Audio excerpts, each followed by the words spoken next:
Hello everybody and welcome to EarthElects. Today we will be looking at January's elections. We already took a look at the year in full in the last video on this channel, but now I will be looking more in depth at January's votes. The first vote of the year will be an indirect election taking place in Italy on the 4th of January regarding the presidency. There is an electoral college made up of both of the Houses of Parliament and some regional representatives, which will not be released until the day of the election, making it hard to know who will win.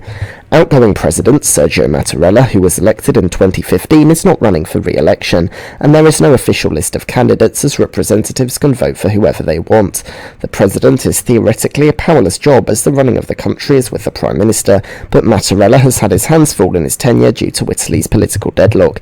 It is rumoured that current Prime Minister Mario Draghi, a technocrat who is about the only person that Italy's fighting factions could agree to like, may win the vote, but to actually become President he would have to resign as Prime Minister, which could lead to instability rising all over again. The next vote is Serbia's constitutional referendum on the 16th of January, and this one is interesting for a few reasons. Serbia's government has long wanted to join the EU, and this process has accelerated under President Aleksandar Vučić.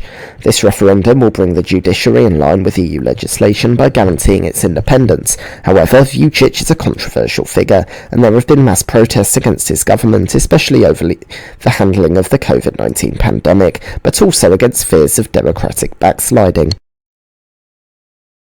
Therefore, this referendum has also garnered a lot of opposition from the opposition parties, who have urged a no vote, even from pro-European blocs, who might see this as a way to punish Vučić. Of course, Eurosceptic opposition has also arisen. Vučić cannot publicly campaign for a yes vote under referendum law, however he will want to see a high turnout and strong support for yes, even though campaigning has been restrained with most actors focusing on the election in April. Barbados is having its election for the House of Assembly on 19th of January. Both parties in Barbados are centre-left and are driven by personalities rather than ideology, due to their similarity. In 2008, the Democratic Labour Party won power and held it for 10 years, but after economic mismanagement they lost it in 2018. With the opposition Barbados Labour Party winning all 30 seats and 73% of the vote. Citing concerns for Barbados's democracy, one of the 30, Joseph Athely, promptly left the BLP to become an independent, making him leader of the opposition. A Christian minister, Athely formed his own party, the People's Party for Democracy and Development, and he has formed a coalition with the left-leaning United Progressive Party, calling this alliance the Alliance Party for Progress. This means of the three main factions vying for seats, they are all pretty much on the same place in the political spectrum. On the 23rd of January, the mostly unrecognised state of Northern Cyprus holds its parliamentary election. The island of Cyprus contains people from both the Greek and Turkish ethnicities, but after a large amount of intercommunal violence following independence from Britain, Turkey invaded and helped set up an unrecognised state in the north, which regardless continues to hold power in this section of the island, which has mostly Turkish people living there. Their legislature is known as the Assembly of the Republic, with 50 seats up for grabs. In 2018, the right-wing National Unity Party, or UBP, which believes in a two-state solution, led by the Prime Minister, Hüseyin Özgürgün, won the most seats but not a majority. And in the end, a coalition was formed without the UBP between the next four parties, led by the centre-left Republican Turkish Party, or CTP, who believe in a united Cyprus, and their leader, Tufan Erhürman, became Prime Minister. The centrist People's Party, the centre-left Communal Democracy Party, who also believe in a united Cyprus, and the centre-right Democratic Party forms the government. However, this arrangement only lasted until 2019. However, when the People's Party switched sides, this put the UBP back in power under Ersin Tatar, but he was elected president in 2020. He was replaced by Ersan Saner, who formed a coalition between the UBP, Democratic Party, and the Small Rebirth Party, which are the three main parties who support a two-state solution. He was replaced when the Rebirth Party left the cabinet and he resigned. Faiz Sucuoğlu, who heads a minority government, and immediately called a snap election. He is the temporary Prime Minister.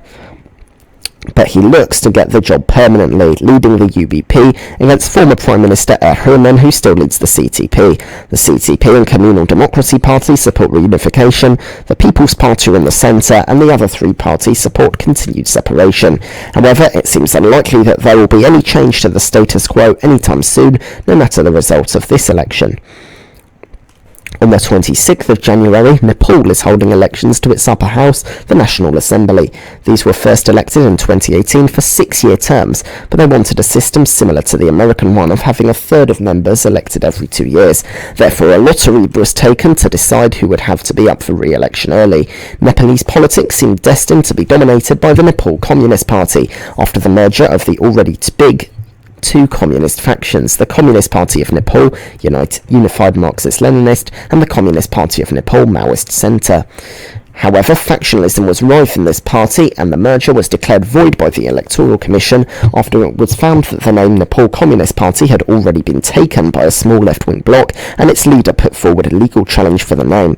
While the party could have been refounded, it just needed a new name that wasn't taken. It was not, as it had already basically split into two factions anyway, and therefore the CPN-UML and the CPN-Maoist will run separately. The CPN-UML, led by KP Sharma Oli, who was Prime Minister from 2018 to 2021 when there was one Nepal Communist Party, then tried to dissolve Parliament and hold fresh elections, but a court ruled this illegal and sacked him as Prime Minister. He then moved his party into opposition. The government is led by the second biggest party, the Nepali Congress, and the Prime Minister Sher Bahadur Debwa, who is Social Democratic, but he has support from the CPN Maoist in a coalition.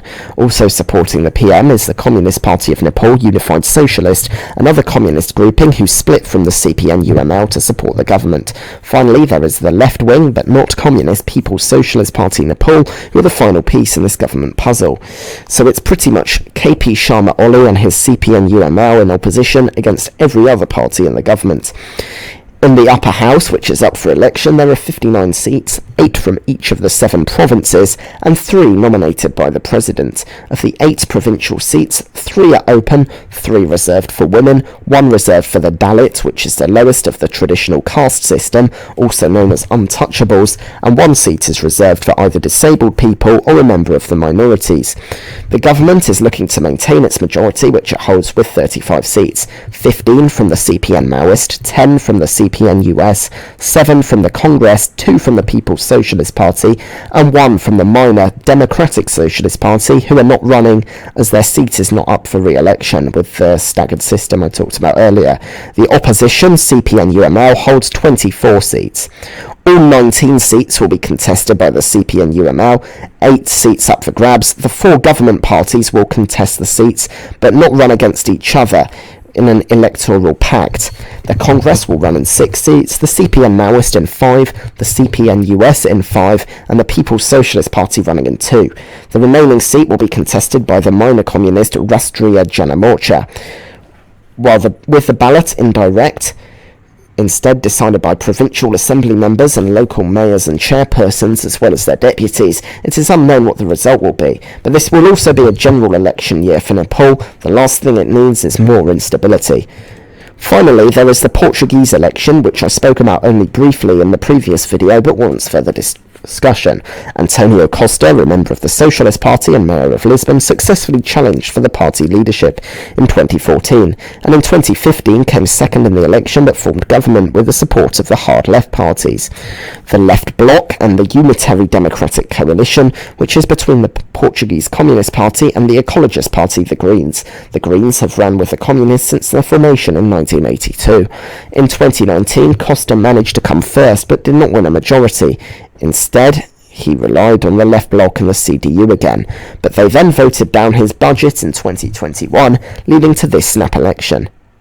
The Socialist Party is a moderate party of the left, and it seems to be on course for another win. However, and both the Left Bloc and the CDU, which are led by Catarina Martins and Jerónimo de Sousa respectively, and a more Eurosceptic, have seen their polling numbers take a small hit due to their decision to topple Costa's government. The main opposition to Costa doesn't come from the far left though, but the centre-right, with the Social Democratic Party, or PSD, somewhat confusingly named as it's actually centre-right. the main party of power in Portuguese politics at times, and they held power until 2015. Since 2018, they've been led by the moderate Rui Rio, but after a poor result in the 2019 election and criticism that he has been too soft on Costa, he had to survive leadership challenges both in 2020 and again in October 2021, and he has some catching up to do if polls are to be believed. Looking to overtake the two radical left parties into third is the far-right Chega, or Enough in English, who, led by André Ventura, have been criticised for anti-Islam and anti-Gypsy opinions and are also Eurosceptic. A different type of right-wing anti-establishment thinking also looks to gain from its one seat in 2019.